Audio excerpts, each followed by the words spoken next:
It's Ron Reader digs the universe.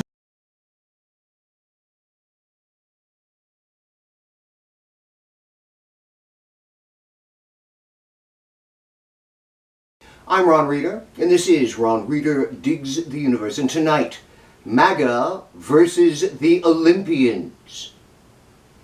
The Winter Olympics are upon us once again in Italy this time around, and I don't know about you, but I'm getting a real Berlin 1936 vibe here as our athletes compete on the global stage, but this time we're the fascists, and it's putting American athletes into a, shall we say, awkward position when talking to reporters.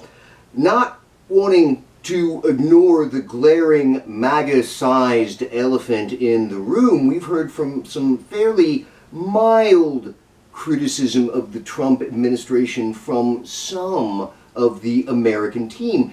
Diplomatic stuff, trying to split the difference between their loyalty to their country and disapproval of how it's being run at the moment. For instance, American skier Hunter Hess said that he has mixed emotions representing the U.S. right now, that just because he's wearing the flag doesn't mean he represents everything that's going on in the U.S. I mean, the guy's almost being tortured here, walking this fine line. I mean, you know, he's definitely not calling Trump a fascist or anything, even though he probably should.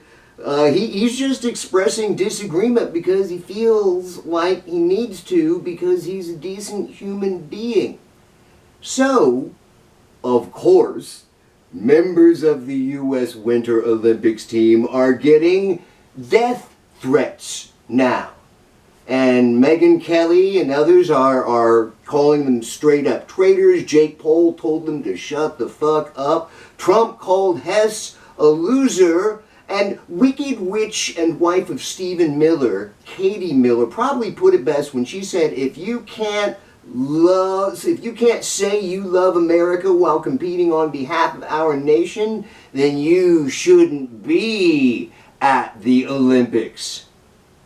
So it's love fascist America or else. And it's like, oh, come on, the Olympics are an international thing, and we've been horrible internationally in the Trump era. We've kidnapped a sovereign leader, we've blown up countless fishing boats, we've started massive trade wars, we've totally disrupted the global order, and not just economically. NATO may very well be gone now, leaving Europe to fend for itself against Russian military aggression. Of course, there's our support for Israel in Gaza, and hey, let's not forget how we ended the USAID foreign aid program.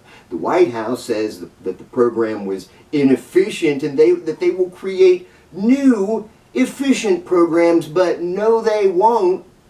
So, according to the Center for Global Development, these cuts have already killed somewhere between 500,000 and 1 million people in 2025 alone. And this death will continue at an even higher rate as each year goes by. These are staggering numbers. We've been horrible to the world. It is no wonder at all that Vice President J.D. Vance was roundly booed at the opening ceremony. The world is angry with us, and rightfully so. But MAGA, is totally scandalized that some of our Olympians acknowledge that anger. Well, fuck MAGA. I'm Ron Reader, and this has been Ron Reader Digs the Universe. Join me, Ron Reader, again next week for another episode of Ron Reader Digs the Universe.